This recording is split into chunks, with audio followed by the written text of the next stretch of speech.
Hello and welcome everyone. This is Alena. The topic of today's video is nitric oxide and what it's good for. But before I go into all the exciting details about this small gaseous molecule, I want to ask you to please like this video if it's of interest to you, leave a comment under the video and subscribe to my channel.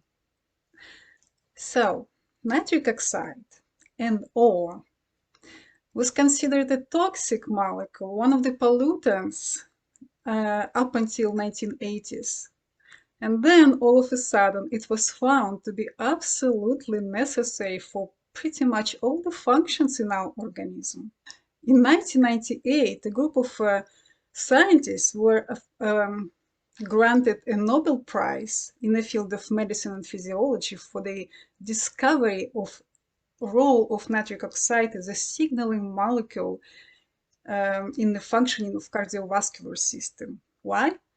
Because it's absolutely necessary for dilation of the blood vessels, to uptake oxygen during breathing.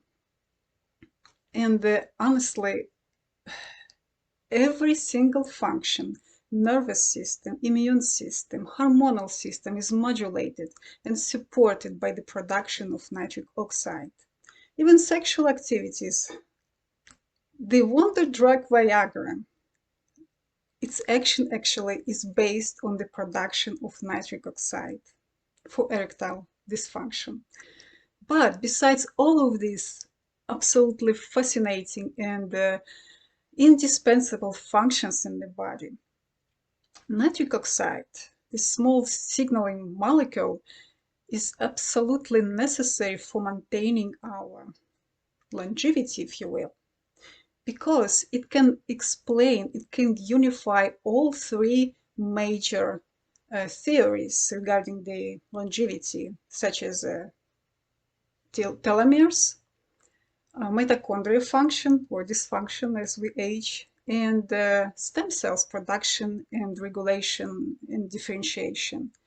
Nitric oxide was found to be indispensable regarding all three functions. It supports mitochondrial regeneration and neogenesis. It supports telomerase activity, and also it's necessary for regulation of stem cells production and differentiation. So, how can we ensure that the NO production is sufficient throughout our lifetime? How can we obtain nitric oxide in our bodies? Through two different ways. First is the enzymatic production of nitric oxides via enzyme NO synthase, which uses L-arginine as a substrate for NO production. And many cells, many tissues have this NO synthase expression, such as endothelial cells inside the blood vessels, neurons, immune cells, lots of tissues, including nasal airways epithelia.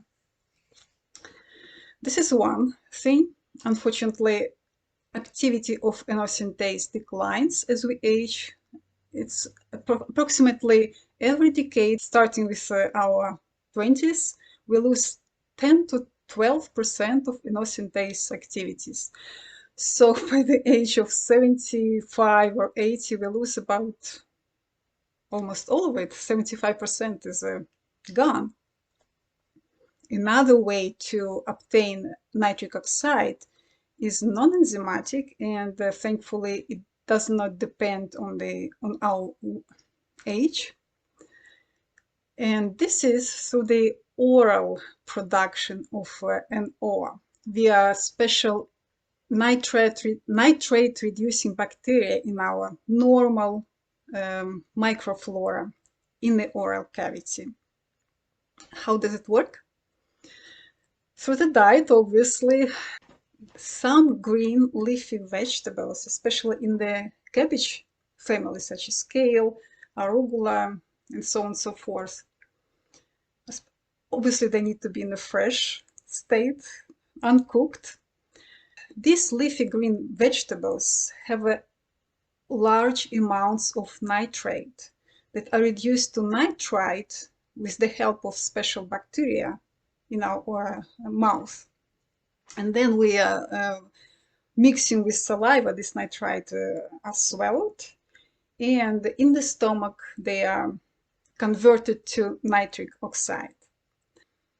This process works well until we have dysbiosis in our mouth. And how can we get dysbiosis?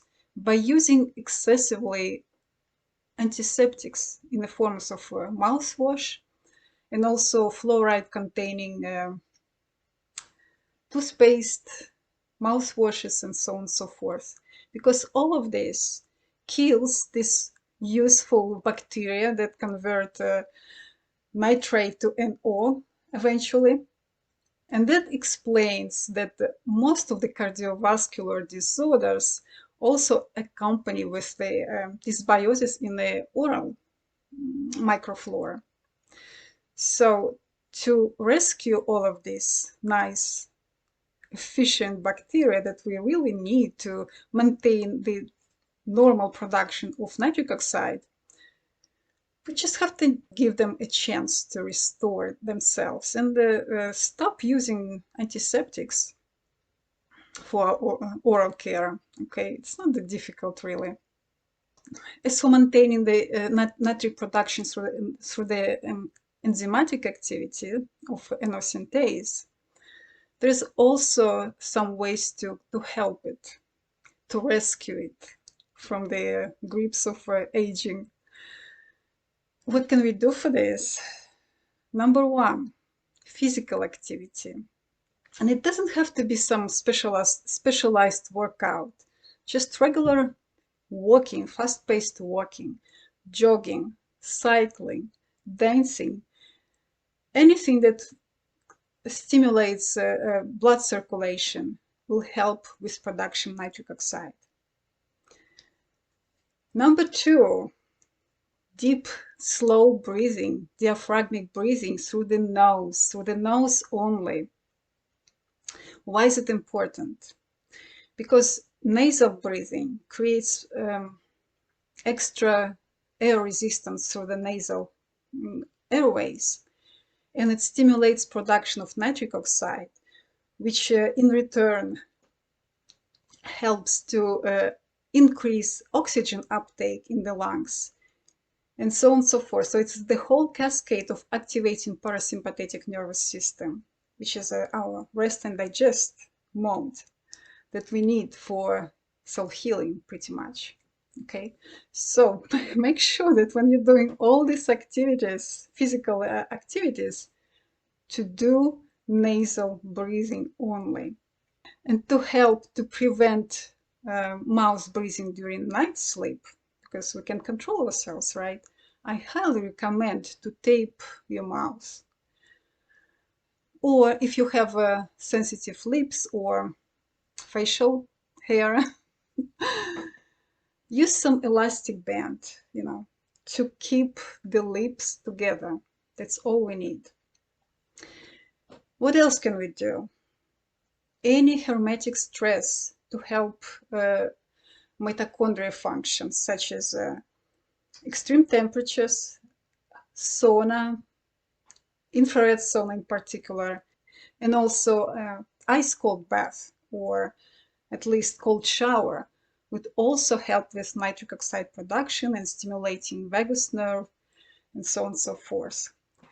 Sunlight, always helpful in all aspects of our health, including NO production. Sound therapy, my favorite modality of healing and self-healing, which means all kind of sound baths using gong, Tibetan bowls, tuning forks, even just regular music, the one that you like, the one that makes you feel better is good. And never forget and never neglect your own music production, such as singing and humming, that found numerous confirmations from official science to help stimulating vagus nerve, to help production of nitric oxide. And finally, there is always supplementation in the form of L-citrulline and L-arginine as a substrate for synthase. But besides that, very interesting research was published by the lab of Dr. Nathan Bryan with collaboration of Chinese scientists. And in this research, several samples of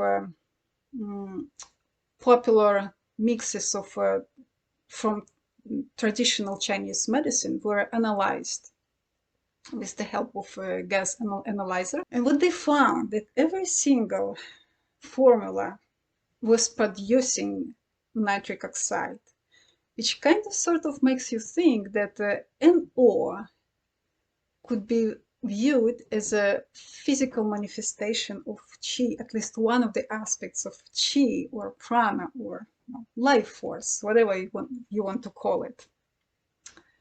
I find it absolutely fascinating, and I have a feeling that this is also true for any kind of herbal medicine.